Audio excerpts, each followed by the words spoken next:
One of my favorite books back in my younger years was Peter Norton's Inside the IBM PC.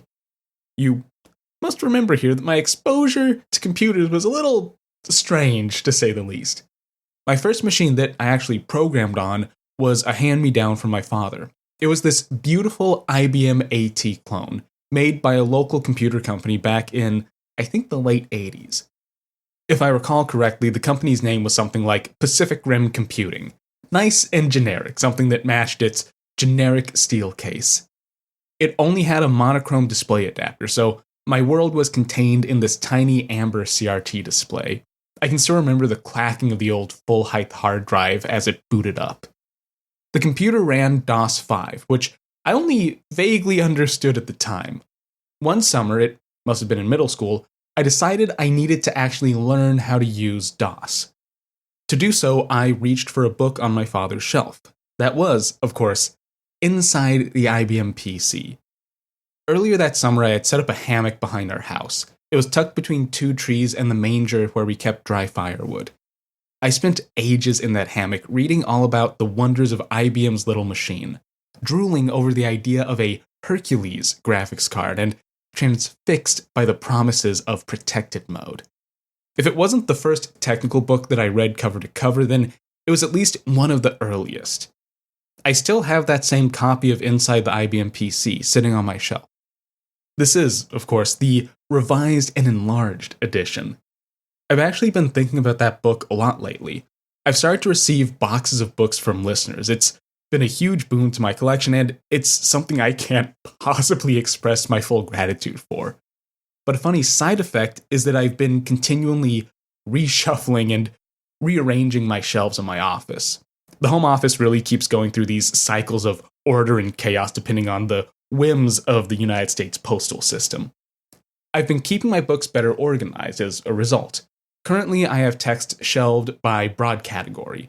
I have a shelf for hardware reference, one for papers and proceedings of conferences, one for programming languages, another for books about programming but not necessarily about any one language, one for history books, and one for contemporary texts. I was actually surprised by one category that did turn up during my latest shuffle. I have half a shelf of contemporary books about learning about computers. It's in that section where my beloved copy of Norton sits. Perhaps you can see where I'm heading with this. I knew that introductory texts were always a thing, but I didn't realize how pervasive it was, especially back during the microcomputer revolution and earlier. So maybe there's something there worth investigating.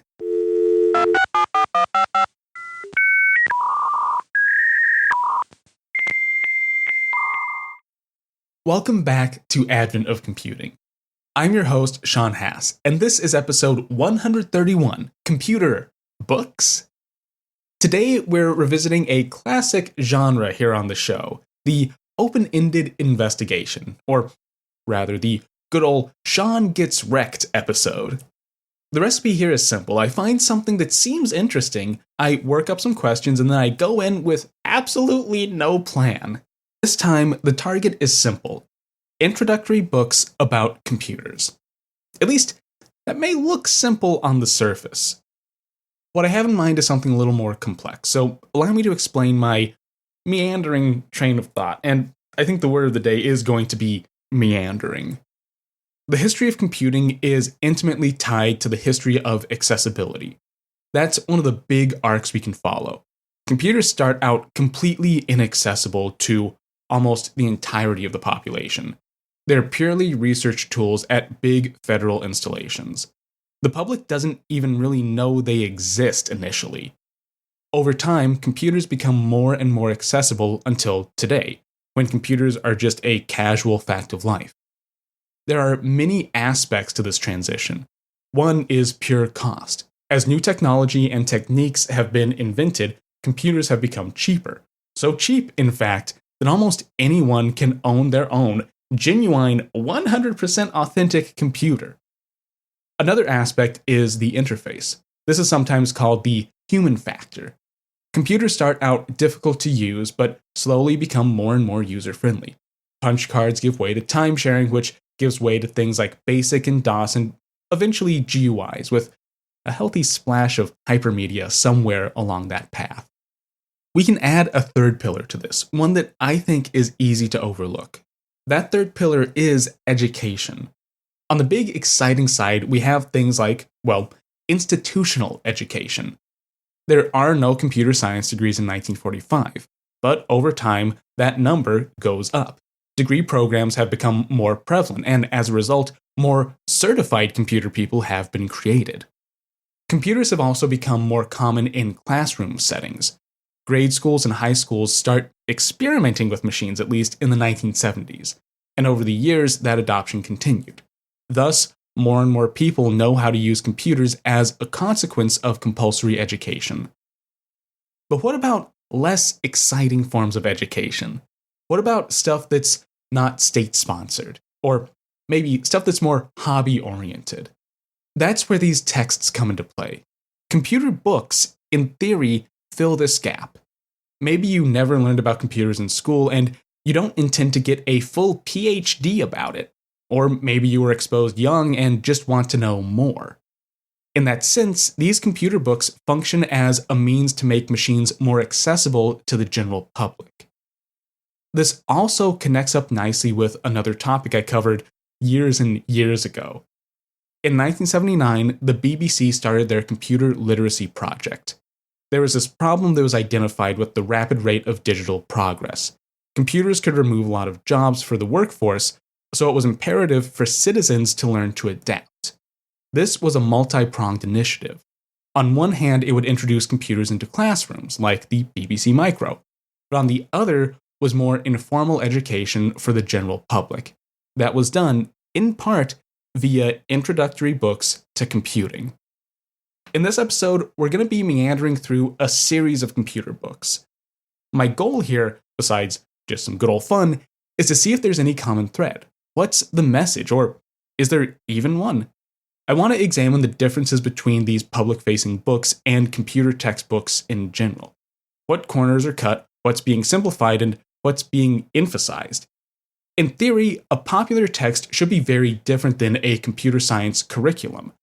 But is that actually the case? There's also the question of origin. Where does this tradition of digital texts fall in the larger context of computing? Are there real computer science PhDs before the first popular books on computers are written?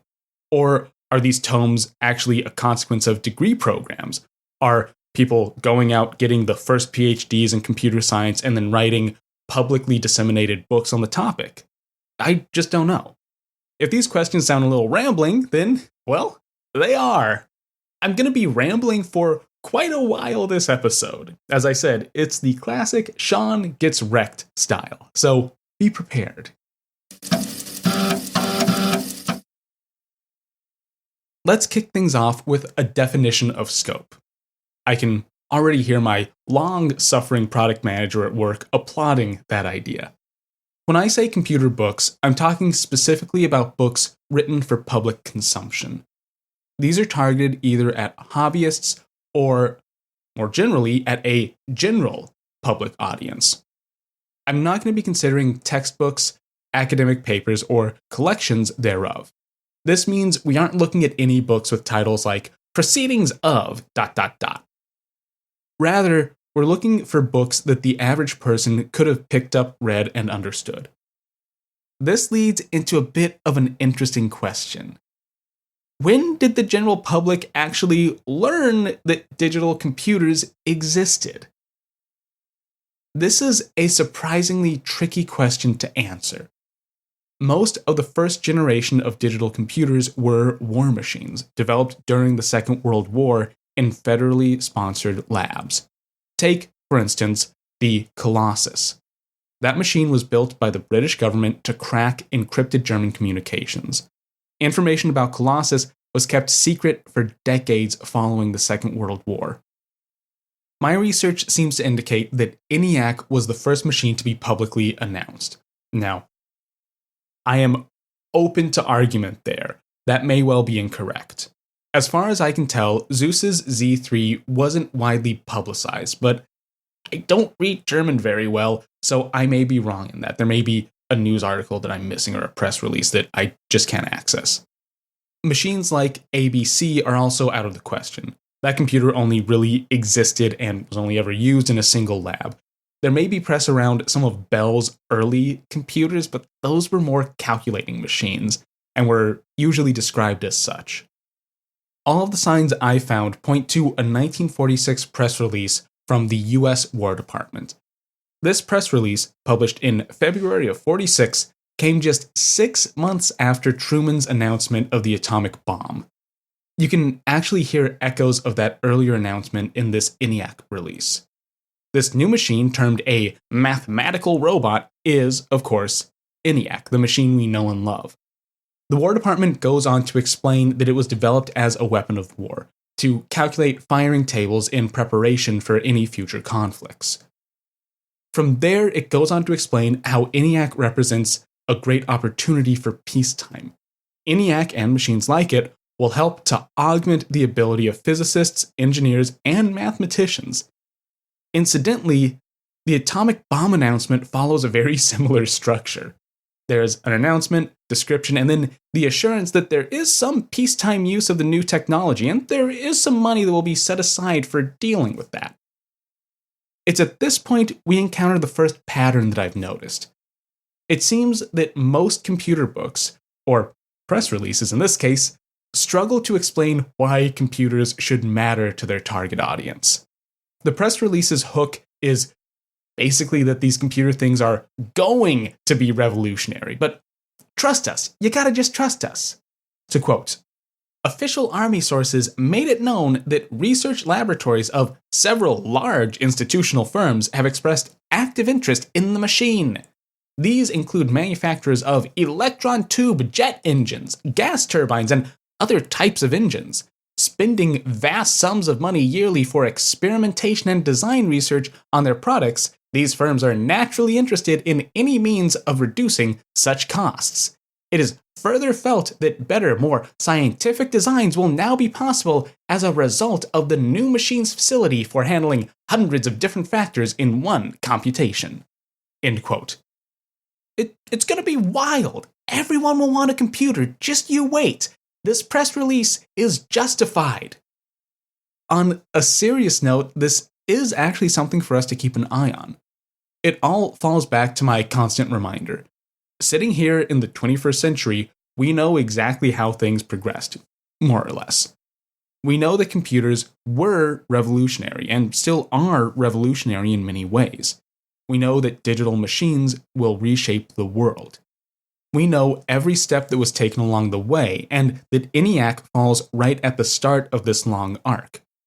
But in 1946, the die was not yet cast. The same is true for all of these texts. An author writing in the 50s, 60s, 70s, or 80s has no idea how prevalent computing will be just a decade after their date of publishing. They may have a dream, but that's a long way off from reality. This means that by following the justifications given in these books, we should be able to glean some insight into how computers were viewed in different eras, or more specifically, how authors wanted the public to view computers. Now, of course, the press release wasn't really in public hands. I doubt many people were signed up to personally receive press releases from the US War Department in this period. Rather, the news would come out in newspapers. This is just an aside, but the first spate of articles about ENIAC is just wild to me. There's this full-page spread in the San Francisco Examiner that describes ENIAC as an electronic brain that will be able to, essentially, see the future and do all science for us.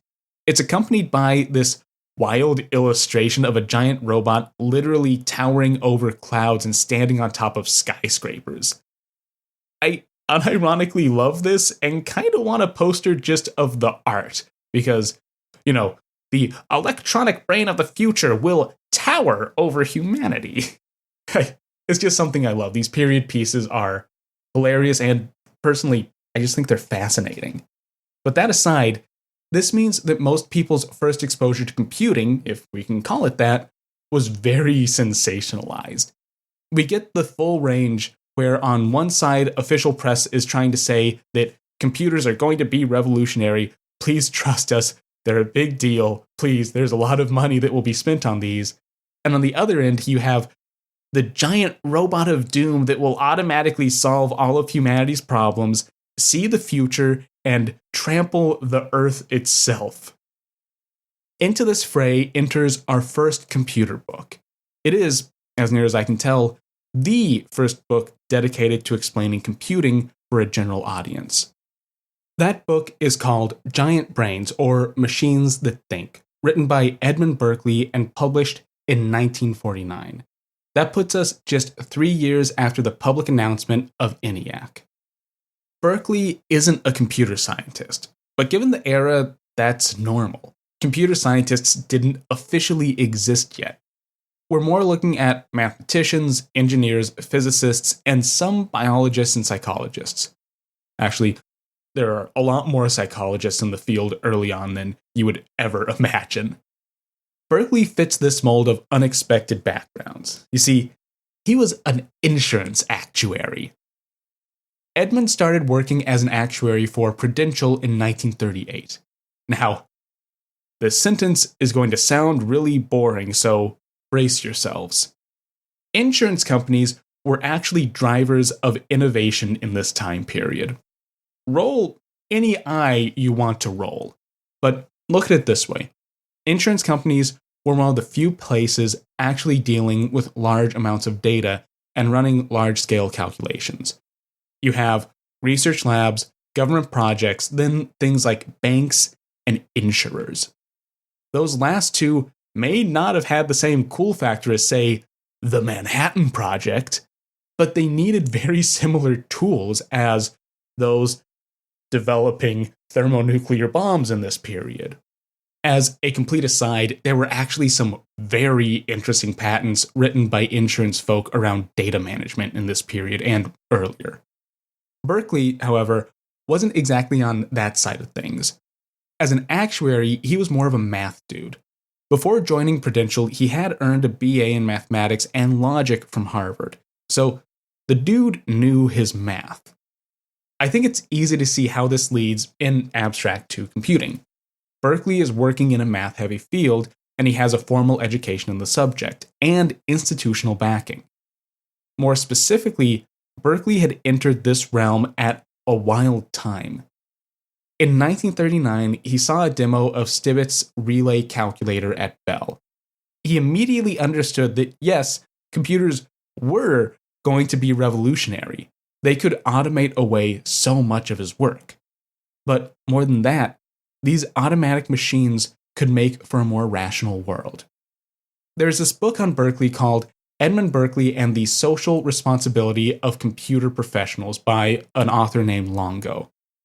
I've only read a few excerpts since, well, I'm a fraud and a hack and it's a very long book, but what I've read is fascinating. Berkeley had this view of mathematics that was almost cybernetic. He believed that math, symbolic logic more specifically, could be used to arrive at better conclusions both socially and politically, that it should be possible to apply logic to solve the world's problems. Basically, this is the flip side of the sensational articles about computers saving humanity. Berkeley sounds starry-eyed, but with good reason. So when he came face to face with Stibitz's machine, it just made sense to him. It was in line with his dreams, plus it would make his work easier and more interesting. He reported back to Prudential with the good news. The computers were going to be revolutionary. Once we hit the Second World War, we have actually a very familiar story. Berkeley joins the Naval Reserves and is stationed in a lab at Harvard. He is there for the development of the Mark I and Mark II. I think that means he would have worked directly with Grace Hopper and Howard Aiken in this period. He is very much in the belly of the beast right as computers are being developed. This also means Berkeley was one of the few people that knew about digital computers before disclosure.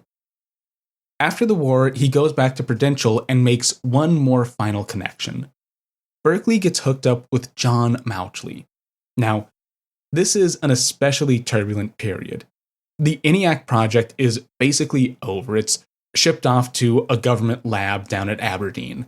the EDVAC paper is leaked, and Mauchly and Eckert are attempting to create the first computer company.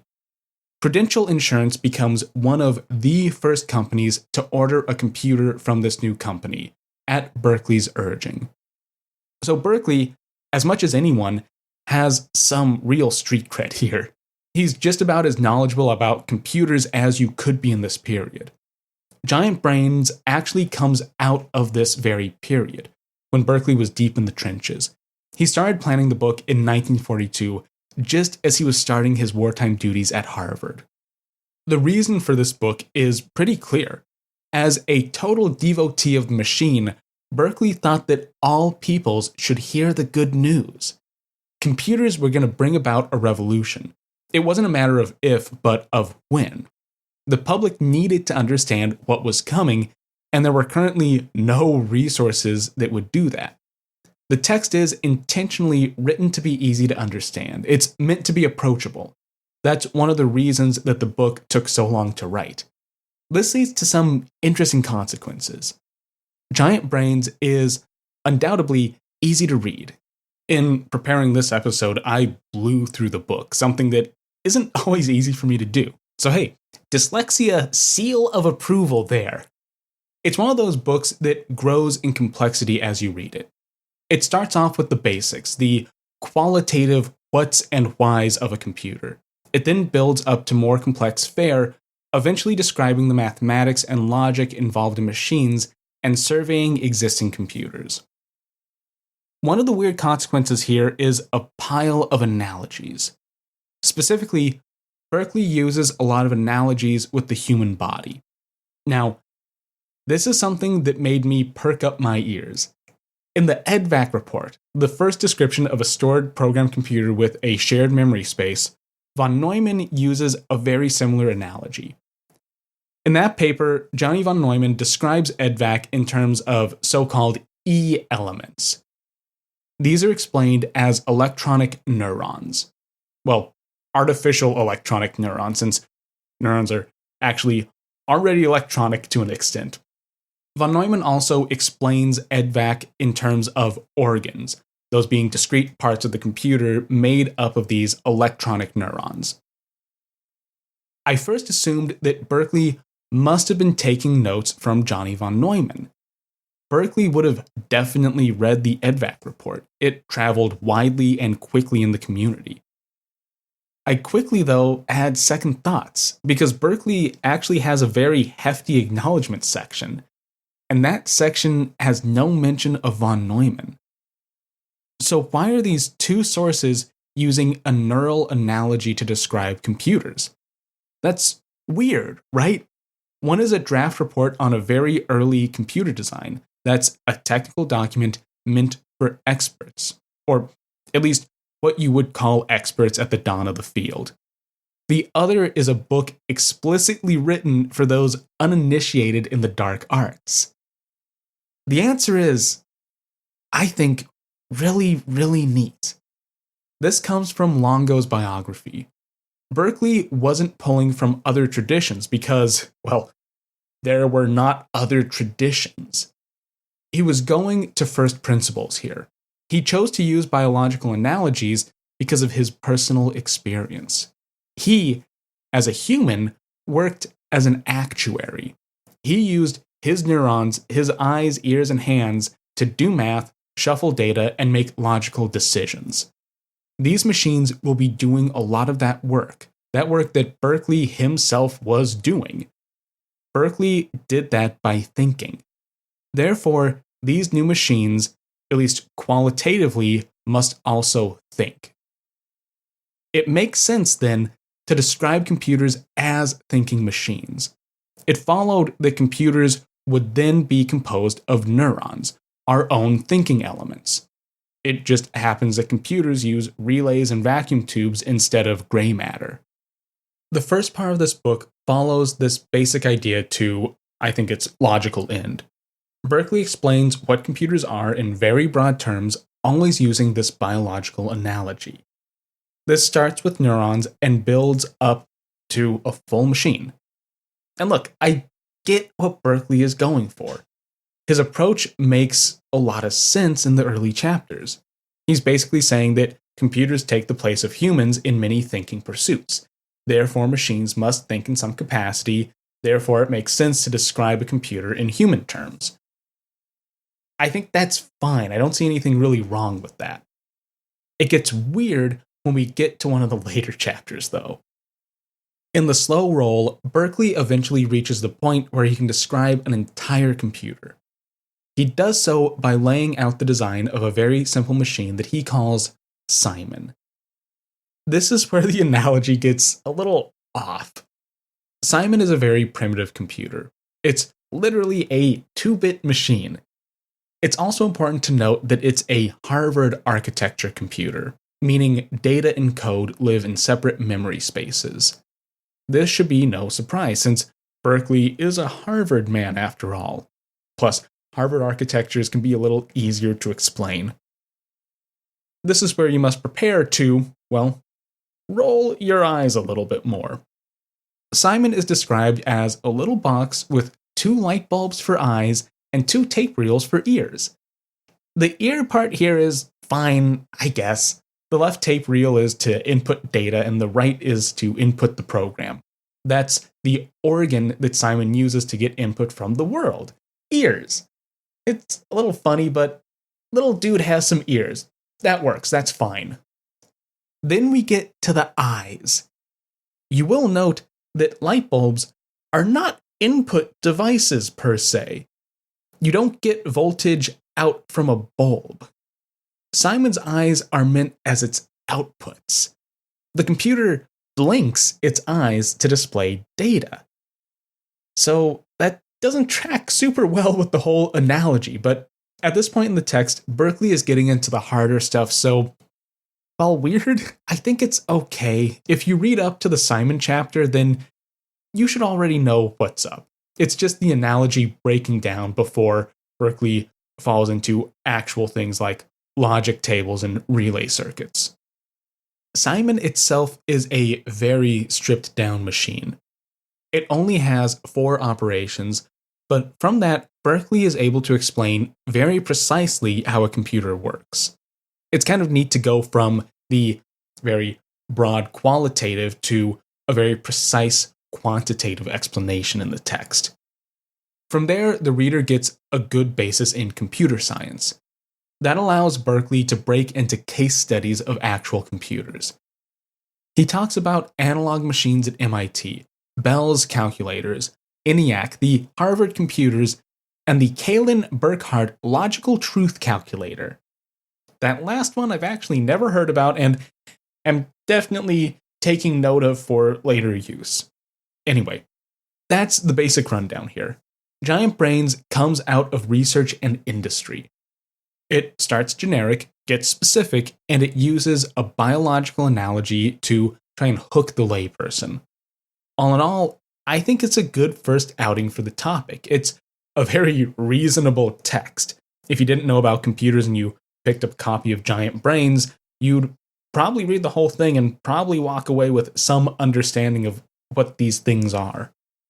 So, the final note before we move on: how does Berkeley justify the importance of computers? To quote directly from the preface, "These new machines are important. They do the work of hundreds of human beings for the wages of a dozen. They are powerful instruments for obtaining new knowledge. They apply in science, business, government, and other activities.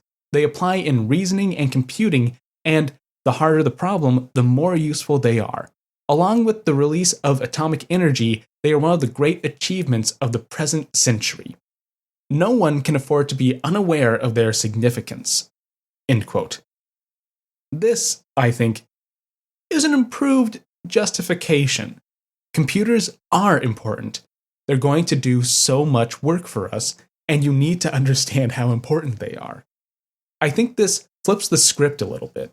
Instead of trying to say how cool these machines are, Berkeley is just saying, yeah, they're important, and it's important for you to understand that. The book itself, in that way, is the justification for computers. There's also something else in the preface that's interesting to note. Berkeley goes on to explain that the point of the book is to give the reader a general understanding of how machines work, prove they're important, and that they think. While he's explaining that, he drops this line, quote, "In this book, I have sought to tell a part of the story of these new machines that think." End quote.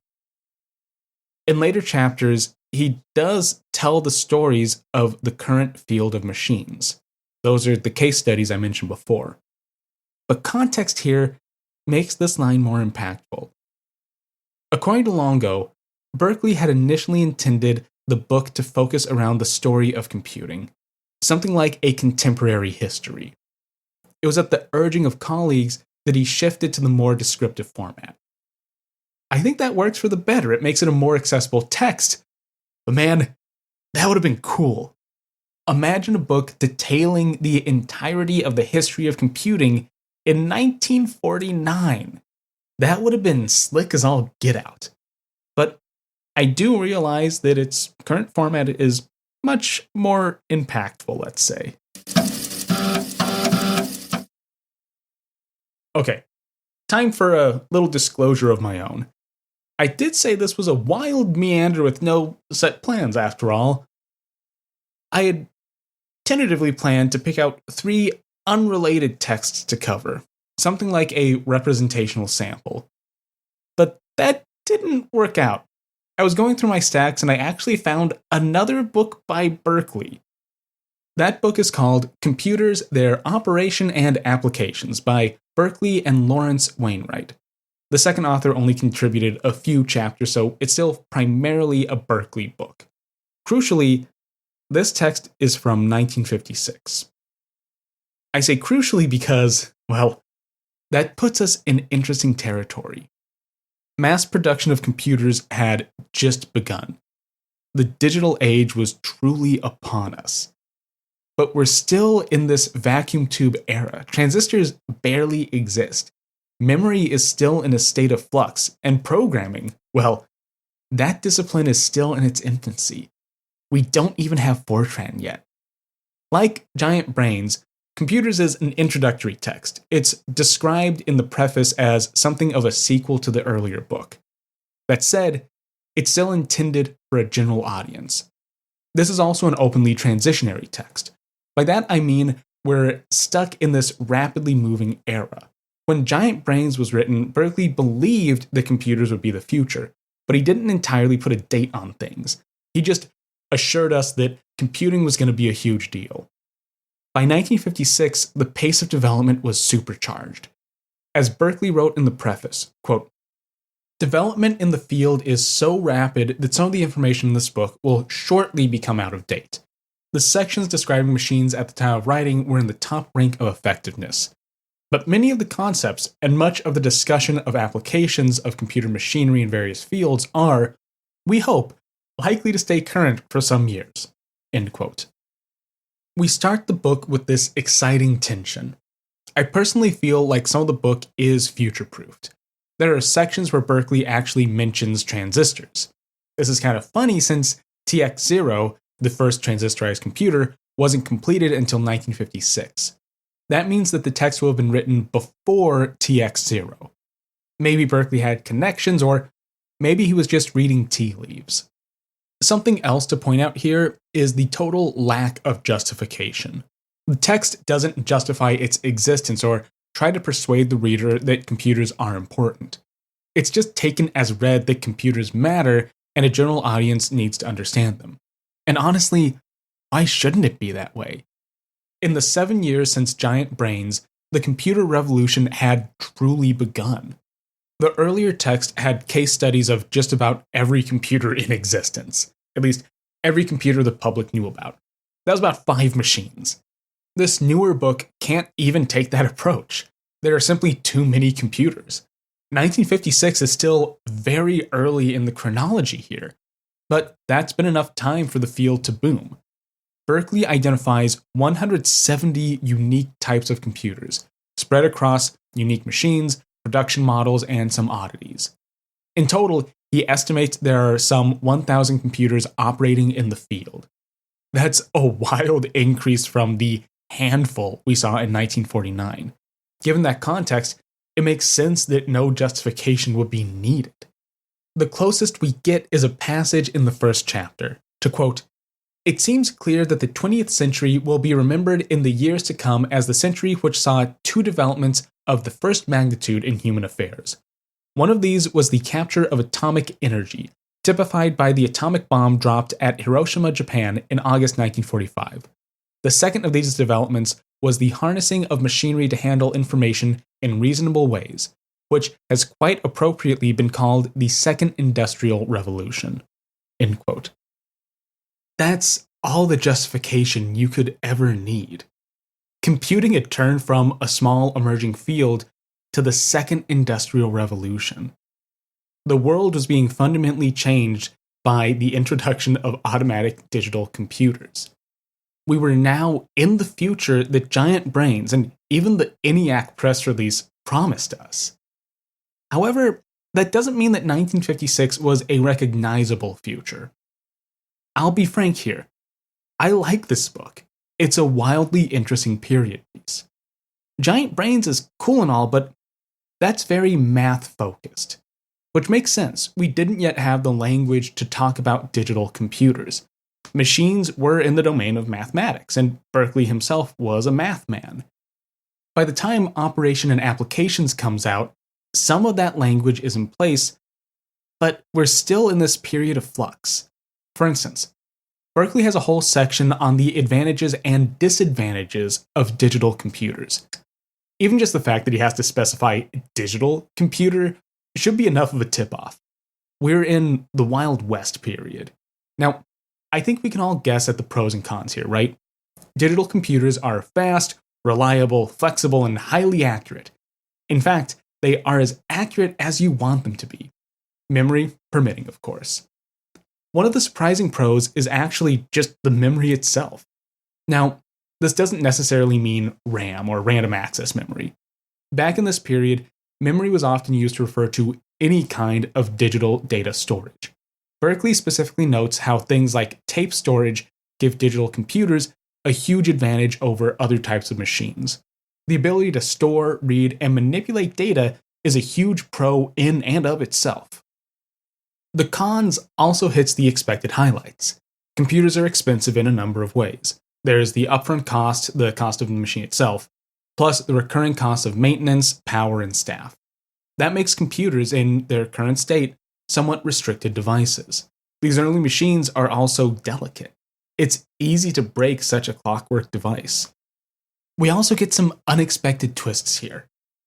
Throughout these early works, it's been emphasized that computers will replace humans in many fields. That was kind of the whole point of giant brains. Computers are thinking machines because they'll be doing the thinking work in the near future. But Berkeley hedges that here in the cons section. He points out that machines, while wondrous and powerful, still have limited applications. They can't reason like humans. They can't understand information and patterns like humans do. And in many cases, they just can't take the place of humans. So while powerful, there are hard and fast limits to what these machines actually promise. As we go further, we get more of this transitionary weirdness. At this point, there are enough computers around that Berkeley can't hope to survey them all, but we still aren't at a point where actual mass production has really kicked up. At least, not in any true sense. There are computers that are made in series, maybe hundreds, but we're not at huge scales yet. That said, that kind of scale production is right around the corner. At the time of printing, computers were expensive and rare enough that most institutions wouldn't actually have access to a machine. Though in the next few years, that may change. Berkeley, in fact, was banking on that. Operation and Applications was intended, in part, to be a guide for those who would soon come into contact with machines. Though, in theory, that would be every human on Earth. But in the short term, that would most likely be folk at institutions that were just on the cusp of affording a machine. The issue is, Berkeley couldn't really provide a machine-by-machine review. And even if he could, that would be out of date in a matter of months. So he did the next best thing.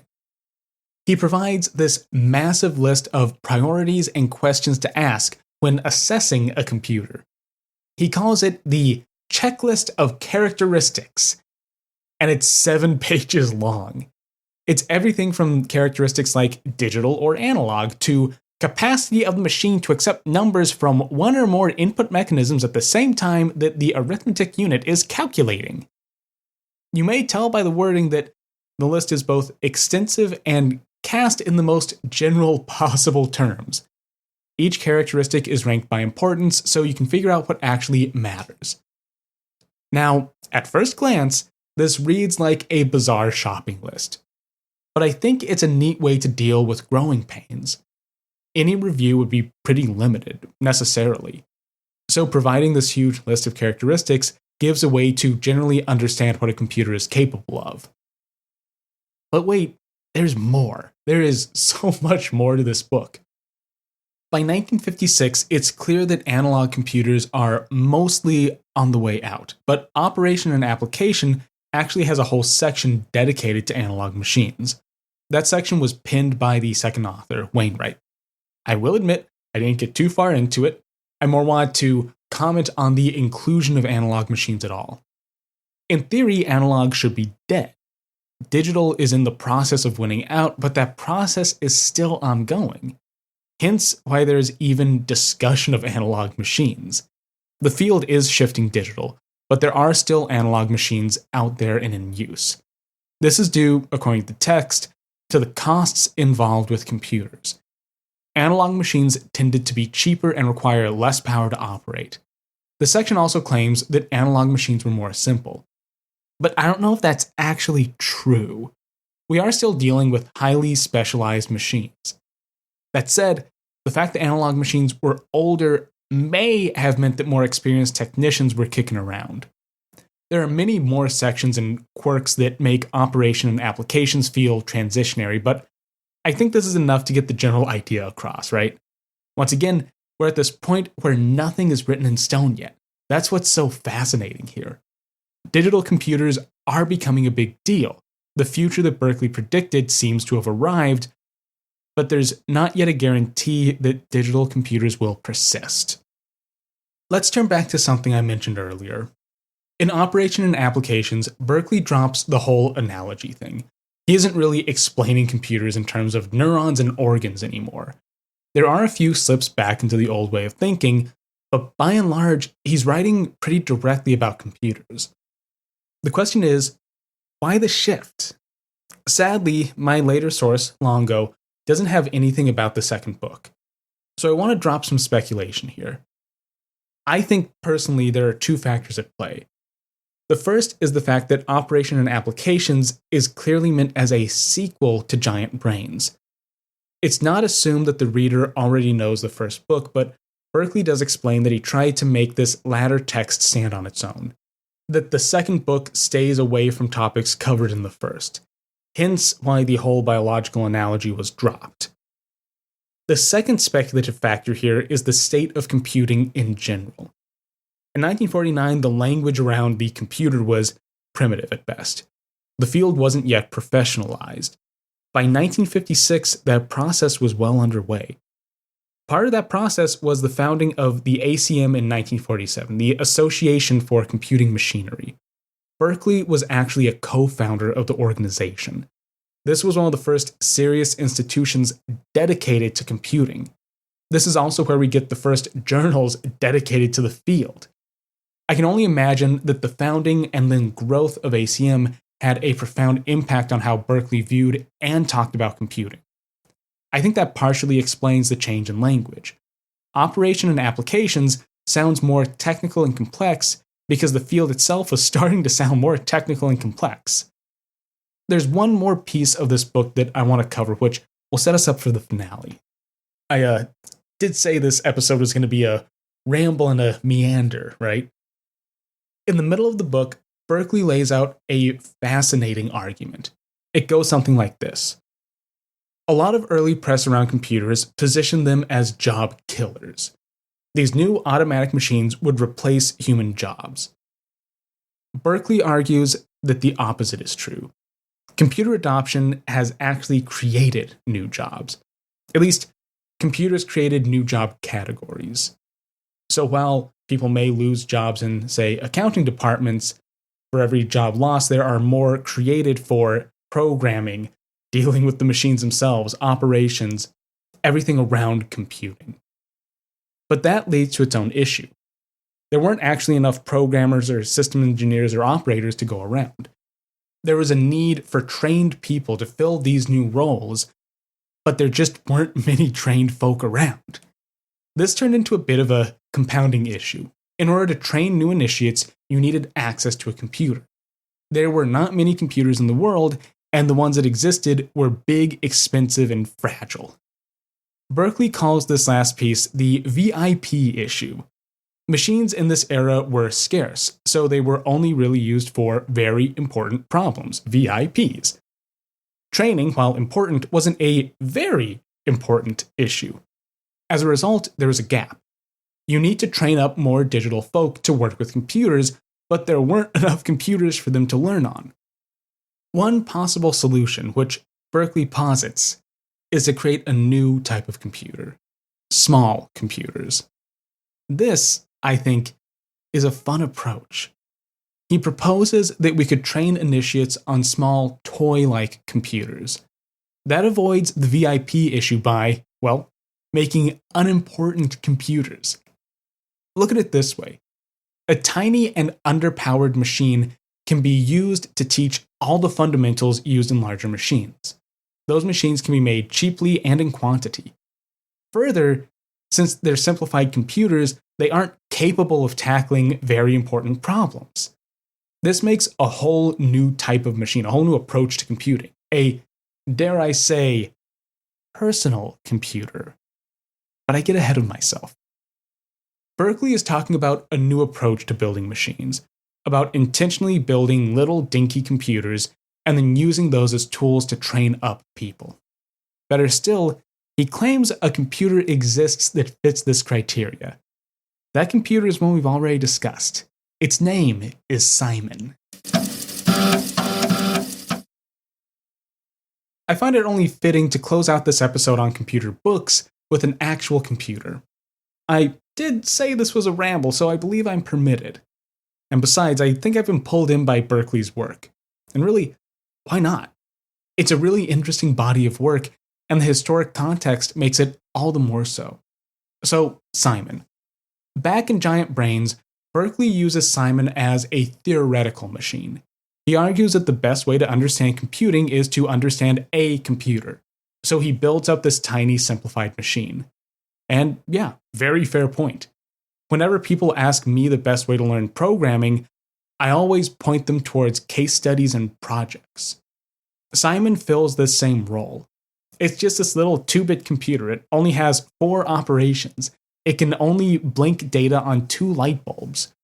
Berkeley also posits that you could build Simon for a few $100. Now, that is 1940s money, so still pretty expensive. But if you compare that to a real VIP type of computer, well, that price tag may as well be a song and a dance. The first real-life Simon was built at Columbia University in 1950 by 2 grad students and an unaffiliated mechanic. The result was a working version of Berkeley's theoretical computer.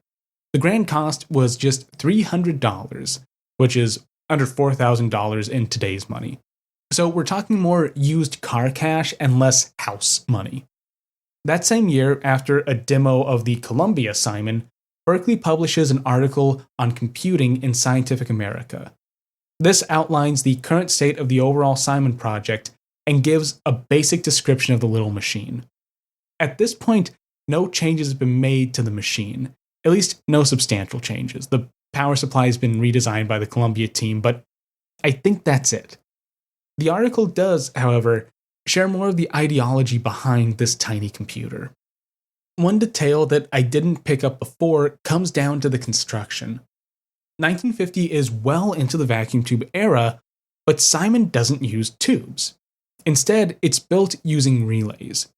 That puts it at a huge technical disadvantage. Relays are slower at switching than vacuum tubes. The upsides are simplicity, cost, and power consumption. Relays are much easier to understand than tubes. You don't need to go into the thermionic effect or heating and cooling or really much of anything. Relays are just tiny automatic switches that use an electromagnet and a wire. The magnet, when powered, attracts the tiny wire closing a contact. Simple, that's all you have to say. This also simplifies the machine's circuits and power requirements. Vacuum tubes need power for switching, operating, and heating. That draws a lot of current, and oftentimes requires a number of different voltages.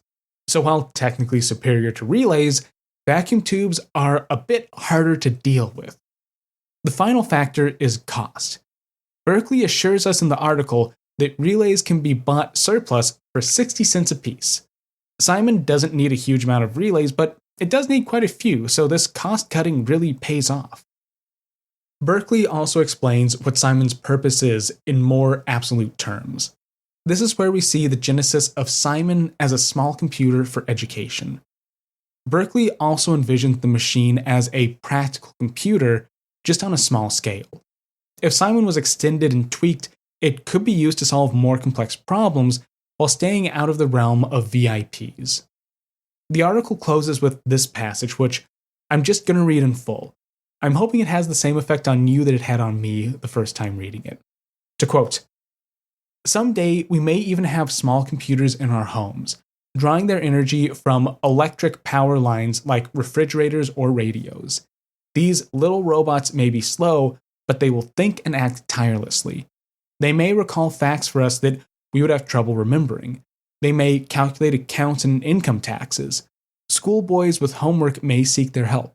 They may even run through and list combinations of possibilities that we need to consider in making important decisions. We may find the future full of small mechanical brains working about us." End quote. Let that sink in. This is written in 1950.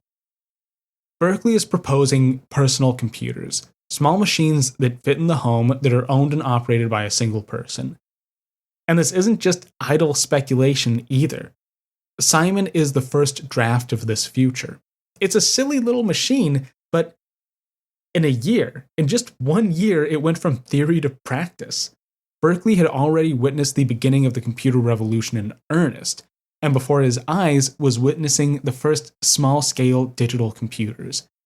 He can't just be writing this as idle musings or hopes. This is something that's going on.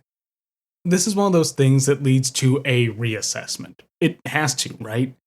Berkeley has this little and cheap machine, and he's essentially calling it a personal computer. That language doesn't exist yet, but I think it's clear that he's flirting with the term. So, is Simon the first personal computer? Does this push our timeline back even further? The current reigning champ of the PC war here on Advent of Computing is the LGP30.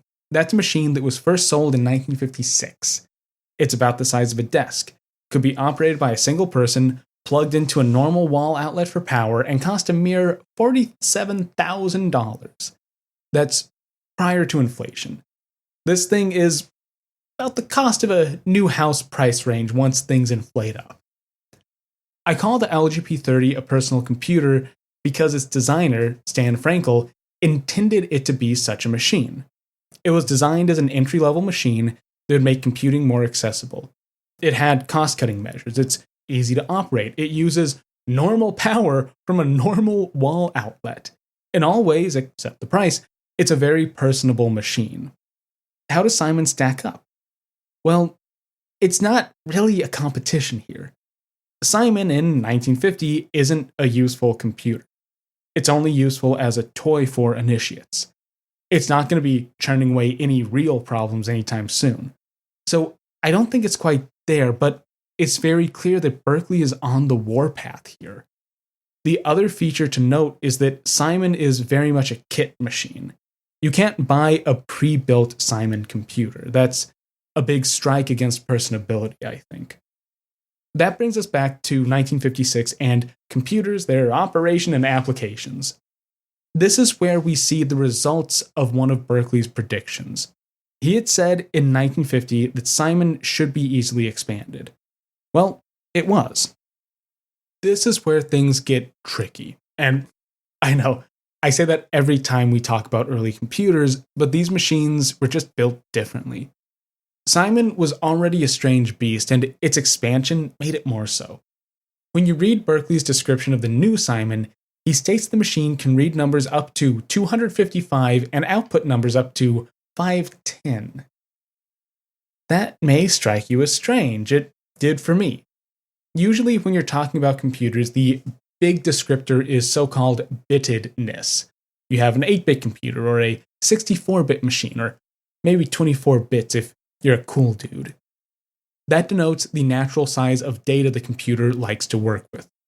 255 is, well, that's 2 to the 8th power minus 1, which, yeah, whatever. Convention means that you start counting at 0, so that's actually 2 to the 8th power. So, in other words, that input figure implies that new Simon is an 8-bit computer.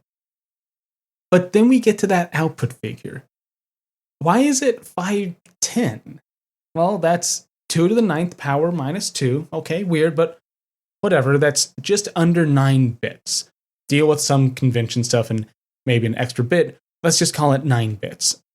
So we have a machine that can read 8-bit numbers and output 9-bit numbers. That kind of implies that it's partly 9-bit, right? So what's going on here? Well, weird old stuff is basically what's going on. Simon, especially new Simon, is a cool case study in older design. So check this out and maybe cringe in horror. Simon's internal storage, what we'd call memory, is composed of 16 registers. Now, the nomenclature here is already old school. Many older machines describe their memory locations as registers. Just go with it. Each of Simon's registers, even after its expansion, was actually just a 2-bit memory cell. That's just pretty weak. But keep in mind, Simon wasn't for very important problems. However, Simon was just strong enough to pull some cool tricks. This specific one, the reading in 8-bit numbers, was done by grouping registers. If you input an 8-bit number, that would actually span 4 registers. A 9-bit would be 4 plus an extra bit. I have a feeling that it would actually be 10-bit because things go in units of 2, so you'd have 5 registers for that. But either way, regardless, this trick is accomplished by grouping together registers. Of course, Simon didn't have hardware support for the trick. It didn't know that you were linking up its registers. The trick operated all in software, and it was backed by new instructions. New Simon did have some added memory for instructions. Specifically, its instruction register was now upgraded to be 4 bits wide. That's huge. That means Simon could recognize more than 4 instructions. 2 of those, add with carry and negate with carry, helped with the 8-bit math trick. Let's say you were adding 2 8-bit numbers. All you'd have to do is add the first 2 registers, then move to the next set of registers and add with carry. That way, if the first result was larger than 2 bits, it would spill over to the next operation. So, just by adding a single new instruction, an addition that cared about a carry bit, Simon could do a lot more. A similar trick could be done for subtraction, and I think also multiplication and division if you were really ambitious. By the time Operation and Applications is published, there were at least 3 Simons. One in Colombia that we've already discussed, one in California, and one in Kansas. Were these machines built at universities? In garages? Well, we don't exactly know. Berkeley doesn't give us more detail than that in the book. The short answer is that these machines could have been made anywhere. In 1952, Berkeley published full plans for Simon. These included schematics, parts lists, and instructions to build and operate the thing. You could order these plans for just $5.50. By 1956, he had sent out around 400 copies of these plans, so in theory, there may have been more than 3 Simons in the wild. I did a little searching, and I can't turn up anything else on the specifics of real-life machines. If you run into any Simons out there, please let me know. I'm very curious to see how far these plans actually spread.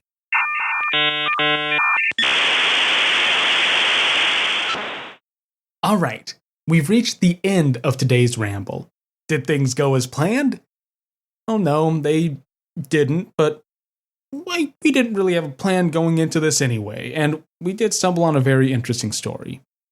All these digital introduction books start with Giant Brains in 1949. Following that thread, and Berkeley's other writings, gives us a valuable look at how computing was changing year to year in this earliest epoch. I think the lack of justification in computers, their operation and applications, is especially telling. I did do some other reading for this episode that didn't make it in. I initially planned to have some Osborne and, yes, even Norton in the mix. Those books, released decades later and dedicated to microcomputers, include opening chapters that explain why the layperson should know about computers. These later texts have digital justifications. There's something there that I want to revisit at a later date. I don't know if it's Berkeley's optimism shining through, a shift in target audience, or an actual change in the view of computers. But there's something going on that I just haven't been able to untangle yet. So, at the end here, have I been able to answer any of my initial questions? I know I've taken a thin slice of the genre, but I think we have enough to start working up some answers. These popular computer books didn't come out of academics. The tradition starts too early for digital academics to even exist. That said, they do fill in a gap. Operation and Applications is very explicit about this. The book itself and its main machine, Simon, fill a gap in training and education. In that sense, these two early books are all about accessibility. The emphasis is on fundamentals and how those can be applied to real-life machines. I think that's fairly clear from both of these works. By learning how machines work, you can apply that knowledge and reasoning to any real-life computer. That becomes all the more useful once we transition into the later 50s and have too many computers to fully count. And finally, the main theme. I think this is also simple. To quote Ted Nelson, you can and must understand computers now. Thanks for listening to Advent of Computing. I'll be back in 2 weeks' time with another piece of computing's past. And hey, if you like the show, there are a few ways you can support it. If you know someone else who'd be interested in the story of computing, then please take a moment to share the show with them. You can also rate and review the podcast on Apple Podcasts and Spotify. If you want to be a super fan, you can support the show directly through Advent of Computing merch or signing up as a patron on Patreon. Patrons actually just finished closing out a poll for a bonus episode. I need to officially close that, but a special bonus episode should be coming later this month. You can find links to information on merch and the exciting bonus episodes over at adventofcomputing.com. And as always, have a great rest of your day.